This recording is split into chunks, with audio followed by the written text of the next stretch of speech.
Pagod na pagod na pagod na akong malate. Tingnan na lang natin kung hindi pa ako magising nito. Set, set, set. Yan. Pustahan, gigising ako ng maaga bukas. Good night. Ano, hindi ka gigising? Lahat kami nabulahaw na ng alarm clock mo. Okay, bigyan mo ko ng 5 minutes. 5 minutes pa. Ha? Late na. Na late moments. Lagi ka bang late sa school? O na-experience mo nang malate? Yung tipong pinagsabay-sabay mo na yung sabon, shampoo at toothbrush. Tapos tumakbo ka ng parang ninja.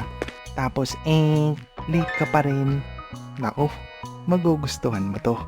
Dahil ngayon ay pag-uusapan natin ang mga uri at mga palusot ng kaklase mong laging late. Unang-una sa listahan, ang mga sleeping beauty o mga sleeping pogi. Sila yung tipo ng mga tao na sobrang lalim kung matulog, na kahit mag-alarm ka ng 10, sabayan pa ng tilakok ng manok at sermo ng nanay, hindi talaga magising-gising, na para bang 3 araw silang puyat.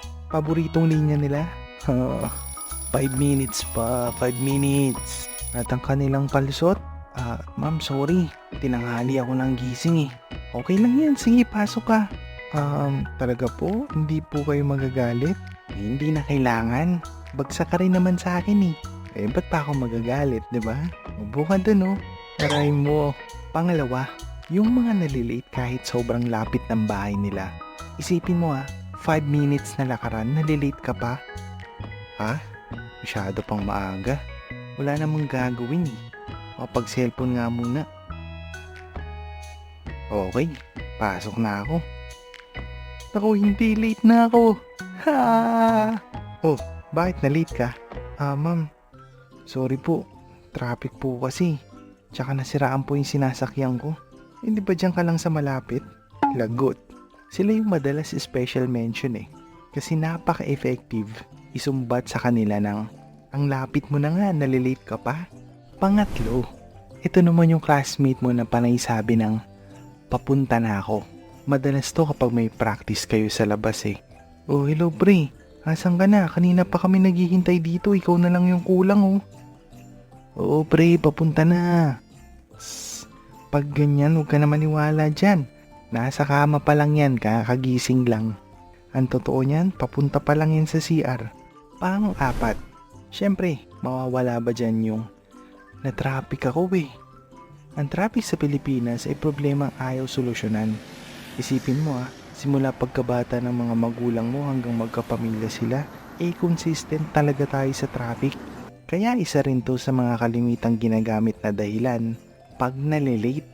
Kahit hanggang ngayon. Oh, ba't ka na late? Ma'am, traffic po eh. Sus, ito naman. Para kang bago ng bago. Umalis ka ng maaga. Puro ka kasi cellphone eh. Ma'am, ba't niyo po alam? And last but not the least, yung mga na-late kasi nakalimutan nilang mag-alarm. Minsan sa sobrang kapaguran, akala natin nakapag-alarm na tayo.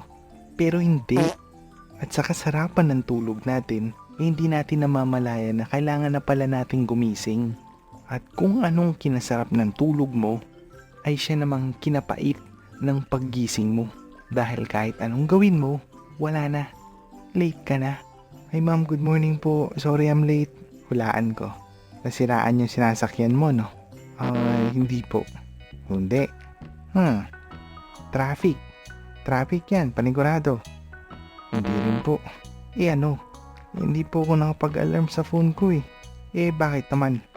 Kala ko alarm clock yung pala calculator eh. O nakarelate ka ba? Comment mo naman ano yung pinaka-weird mong excuse kung bakit ka na late.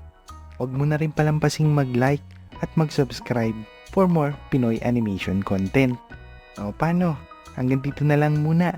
Thank you so much for watching mga bud. Kita-kits sa next video.